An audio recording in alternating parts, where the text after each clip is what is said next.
Hi, I'm Rick Knockfee here to talk about the new Inspire 1394 recording system. The Inspire 1394 is a FireWire recording device which is made up of three different components.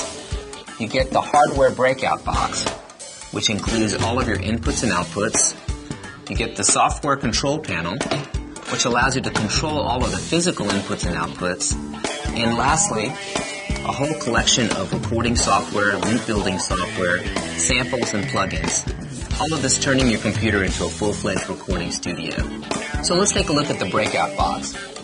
On the front panel of the Inspire, you'll find inputs 1 and 2.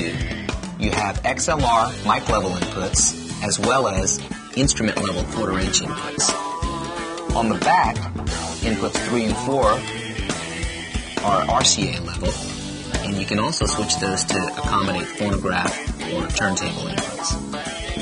Next are the stereo RCA level outputs, as well as a 1/8 inch stereo output. You have headphone output as well, which is also 1/8 inch stereo, and dual FireWire connectors for daisy chaining another FireWire compatible device, including daisy chaining multiple Inspires for more inputs. Lastly, the power switch, which of course powers the Inspire. You can also get power for the Inspire from a standard 6-pin FireWire cable. The second component of the Inspire is the software control panel, and this is where we can control all of the physical inputs and outputs at those levels. Right here we have the gain level of inputs 1 and 2.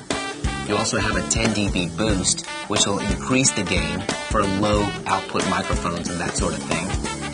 You also have 48 volt phantom power for condenser microphones, as well as an analog limiter, which will control peaks so you don't clip your A to D converter on those inputs. The level for inputs 3 and 4 are also controlled right here. And this is the phono filter that you can kick in if you want to make those inputs a phonograph level input for turntable, that kind of thing. This light colored section is the software mixer, which allows you to monitor in real time all of the inputs and mix that in with the playback coming from the computer. You also have your speaker output level as well as your headphone output level, and you have a mute for your speaker output level as well. After that, you also have control over the sample rate and latency, and you can change those, and it also is reflected in whatever host recording software you're using. And finally, we have the load save function. And this is the coolest part.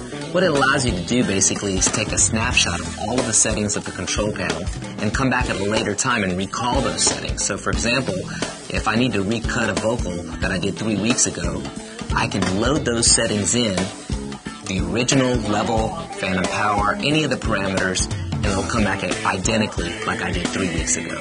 And those are the basic components you get with the Inspire 1394. You get the hardware box, the software control panel to control all of the inputs and outputs, and a whole plethora of recording software, loop building software, samples, and plugins. Basically everything that you need to turn your computer into a full-blown recording studio.